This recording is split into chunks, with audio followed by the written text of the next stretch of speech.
I cope? Will my family cope? These are the questions faced by those in our community who are faced with the diagnosis of terminal illness or the life-debilitating diagnosis such as MS or motor neuron disease.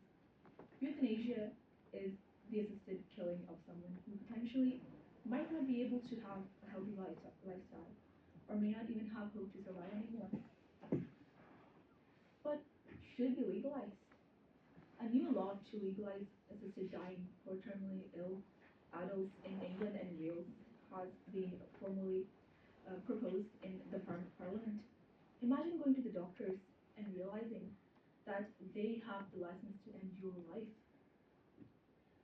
I like to think that those of you hoping to enter the medical profession are motivated by compassion and desire to help patients to recover from their illness, not end illness by ending life. Doctors are supposed to help their patients to recover from illness or sickness. In fact, the Hippocratic Oath which doctors sign says, help the sick, share knowledge, and not cause harm. More euthanasia is required, more education is required, not more legalization. Legalization of euthanasia puts a lot of pressure on the patients as they will have to decide on whether to continue or to end everything. You may never know why a patient took this decision. Maybe the relative pressured them, maybe they felt pressured, or maybe even the doctors themselves forced them to take this decision.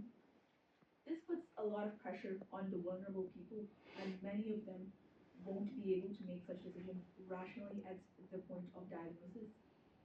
Euthanasia is legal in 5 countries in Europe, including Netherlands, Belgium, Luxembourg, and recently in Germany. The former country even recognizes requests from minors. Surely we should be focusing more on how to help patients to heal rather than ending their lives. Only such decisions of help will help those in our society. There are cases of people who have recovered from a terminal illness.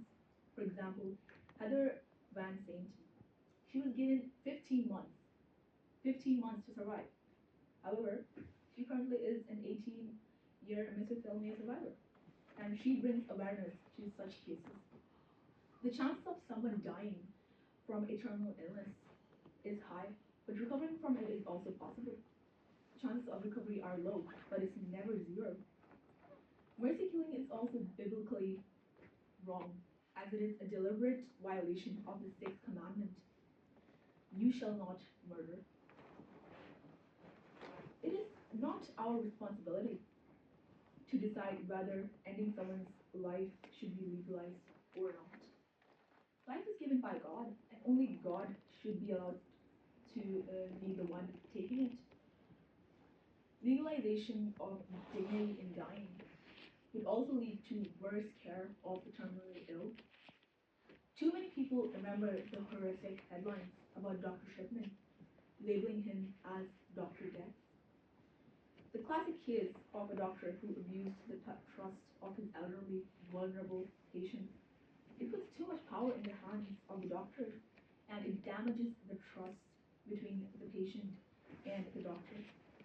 Dignity in dying will tell you that regulations are in place to ensure that patients are under no obligation to choose euthanasia, arguing that safeguards are in place. However, there is no proper way of regulating euthanasia.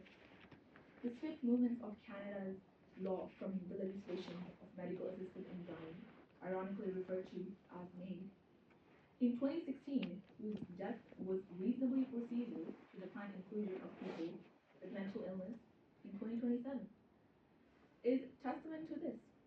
Celebrities such as Sir Patrick Stewart and Kim Carter might promote assisted dying, but I urge you to side with silent witness such as Liz Hart, whose documentary Better Off Dead challenges the idea that her wheelchair life is expendable. Let's choose to value life, to show compassionate palliative care to those who are suffering, rather than to pass the pain to those